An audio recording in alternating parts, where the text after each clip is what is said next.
Halo, hai sahabat anggaran data. Akhir-akhir ini nama kota Cilegon menjadi sorotan publik tanah air. Ya, kota yang terletak di Provinsi Banten dan menjadi lokasi berdirinya perusahaan baja terbesar di Indonesia ini semakin dikenal luas karena kasus penolakan pendirian gereja oleh pemerintah kota dan sejumlah ormas. Di Cilegon sendiri, data dari Kementerian Dalam Negeri, sebanyak 5.600 jemaat Protestan belum memiliki gedung gereja. 3.200 umat Katolik hanya beribadah di ruang bekas sekolah dan lainnya pergi menumpang ibadah di kota Serang, dan 1.930 umat Buddha, Hindu, dan Konghucu juga mengalami hal yang serupa. Peristiwa ini tentu melukai keberagaman di negeri tercinta kita. Di sisi lain, di luar Indonesia, sejumlah negara tak tanggung-tanggung menunjukkan toleransi mereka yang luar biasa. Sahabat anggaran data, inilah potret toleransi yang paling terkenal di dunia, di pusat keagamaan, dan bisa menjadi pelajaran bagi kita untuk terus menegakkan semangat Pancasila di negeri ini.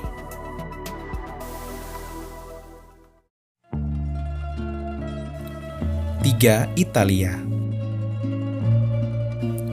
Banyak jalan menuju Roma, yaitu merupakan sebuah pepatah yang sudah tak asing lagi bagi kita.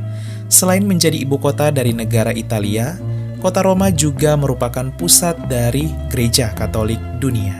Siapa sangka, di tengah kota yang kental akan kekatolikan ini, toleransi yang indah begitu nampak. Ya, kita bisa melihat sebuah masjid yang megah dan indah berdiri dengan kokoh di kota Roma. Masjid ini bernama Masjid Agung Roma. Awal mula pembangunan masjid ini yaitu tahun 1974 ketika Dewan Kota Roma menghibahkan tanah seluas 70.000 meter persegi. Biaya pembangunan masjid ini lalu dibantu oleh Raja Faisal dari Arab Saudi yang kala itu datang bersilaturahmi ke kota Roma dan mempererat tali persaudaraan. Desain masjid ini juga dibantu oleh 3 arsitek Katolik dari Italia. Masjid ini lalu diresmikan oleh pemerintah kota Roma pada tahun 1994. Bahkan masjid ini menjadi masjid terbesar di Eropa Barat dengan kapasitas 12.000 jemaah. Masjid ini menjadi simbol toleransi yang kuat di pusat kekatolikan dunia, di mana di abad modern, Paus Fransiskus juga menerima 6,4 juta imigran Muslim Timur Tengah dan Afrika Utara yang merupakan korban perang dan pencari suaka ke Italia. Banyak juga diantaranya yang hidup di kota Roma. Mereka diterima dengan penuh kehangatan. Saat ini jumlah umat Muslim di kota Roma hampir mencapai 4% dari penduduk, atau sebanyak 107.000 jiwa dari 2,8 juta penduduk kota Roma tahun 2020.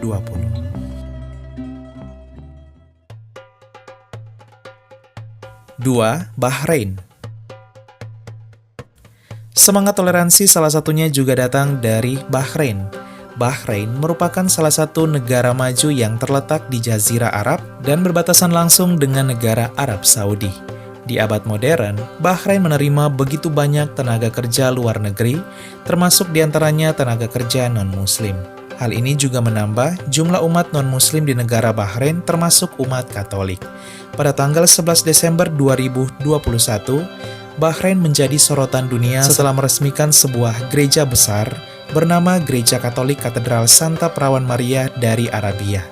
Gereja ini terletak di ibu kota negara Bahrain yaitu kota Manama dengan kapasitas 2.300 umat.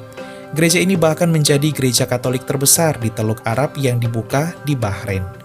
Gereja ini dibangun setelah Raja Bahrain Hamad bin Isa Al-Khalifa memberikan sebidang tanah seluas 9.000 meter persegi bagi 80.000 jiwa umat Katolik Bahrain yang mencakup 5% dari penduduk.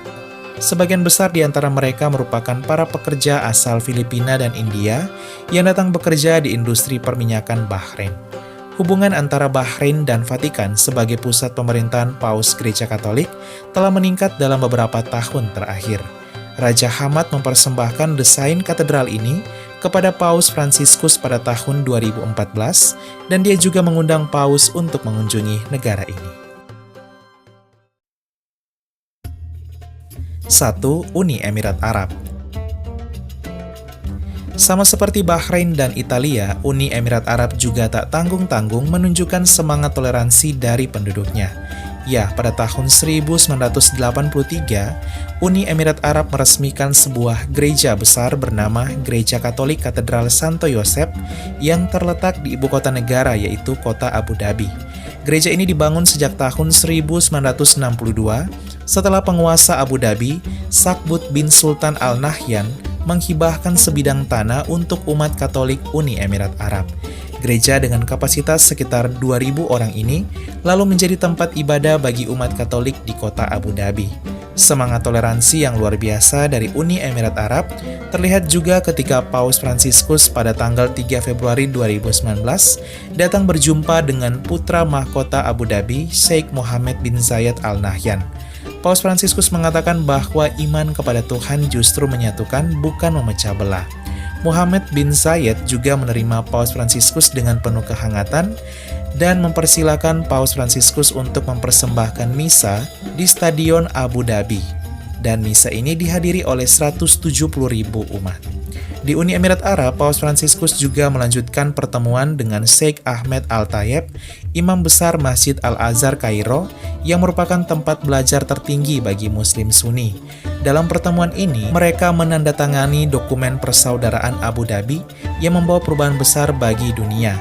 Dokumen persaudaraan Abu Dhabi ini merupakan dokumen persaudaraan antara umat Muslim dan umat Katolik yang memiliki populasi penganut terbesar di dunia.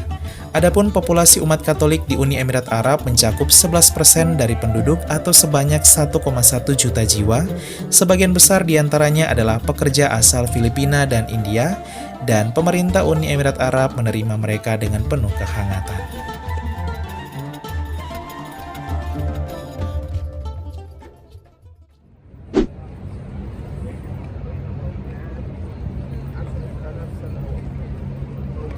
Sahabat Angka dan Data, itulah potret toleransi yang terkenal dari pusat-pusat keagamaan dunia.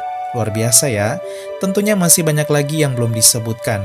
Dan tentunya tak perlu jauh-jauh keluar Indonesia, masih banyak kota dan kabupaten di Indonesia yang memiliki semangat toleransi yang luar biasa yang serupa tentunya. Semoga toleransi negara-negara ini menjadi inspirasi dan mengingatkan kita bahwa walau berbeda dalam keyakinan, namun kita tetap saudara dalam kemanusiaan. Apalagi kita yang memang adalah bangsa yang menjunjung tinggi nilai-nilai toleransi dalam semangat Pancasila. Bhinneka Tunggal Ika, sekian dan terima kasih. Halo, halo, hai.